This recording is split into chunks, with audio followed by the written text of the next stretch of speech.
On this Veterans Day, as we honor those who've served our country, we're learning more about the planned restructuring of the Department of Veterans Affairs. The changes announced months after whistleblowers revealed officials had covered up long wait times for sick veterans. Here with me now is retired Gunnery Sergeant Jessie Jane Duff and a senior fellow with the London Center for Policy and Research. Great to have you back. Thank you, Jerry. The new head of the VA saying he's doing all kinds of things. It's all going to be better. Are you buying it?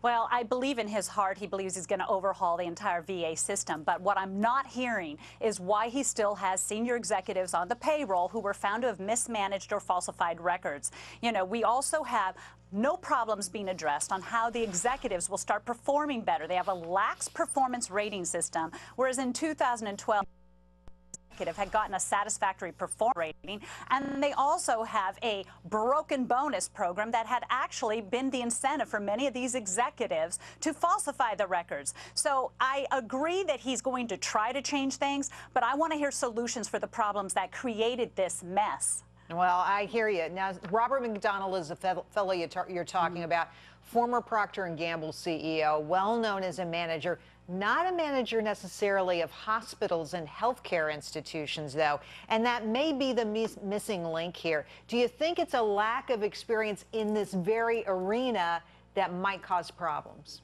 No, actually not. I did hear Secretary McDonald speak at the National Press Club last week, and he did indicate the massive healthcare background he does have with a lot of the Procter & Gamble products and distribution of it. But that goes to show when we had these gray market products that were being found in the VA system that weren't even supposed to be sold.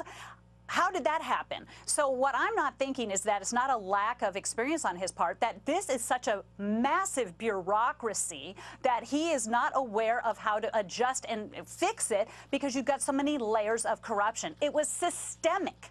It was not one location. It was throughout the entire VA. Well, you mentioned before, and I think this is an interesting point, there are 35 people that McDonald says he wants to fire. There's another 1,000 that are under investigation, and he wants to give them some kind of discipline. And it goes to your point that this is thoroughgoing. This is throughout the system. This is part and parcel of what's happened to our VA. What do we need to be doing? Are we doing things that are too much at the margins? My goodness, he's going to hire a consumer-friendly advocate for the VA. Customer service. So but it seems to me everybody who works at the VA should be that. Exactly. He's going to hire a customer service chief director, and I'm thinking, great, let's add another layer of bureaucracy. Customer service is probably the least of our concerns when you've got executives falsifying records, and we've got Sharon Hellman, the former director of the VA out in Phoenix, who's been on the payroll now for 6 months on administrative leave. She makes $170,000. We can all do the math and see how much she's made at taxpayers' expenses while he's waiting on criminal investigations. The law just got passed by Congress and the president that you can fire due to poor performance. Fire her. Then you can have a criminal investigation and meanwhile send her to jail if needed later.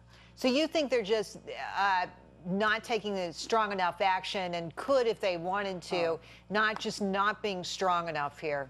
Absolutely not. They claimed they were firing 5 executives when in reality many of them had already decided to retire or had resigned. 1 executive has been fired. 1. The law was passed this summer to expedite the process. When you've got somebody on administrative leave for over 6 months, it doesn't sound to me like anything's moving fast. This is another example of government bureaucracy and a slow train to nowhere. Meanwhile, 40 vets in Phoenix died waiting for care. Nearly 50,000 vets waiting 90 days for care. The list goes on. Gunnery Sergeant Duff, thank you for coming on the show tonight. It is always a pleasure to have you here, and happy Veterans Day. Thank you, Jerry. Thank you.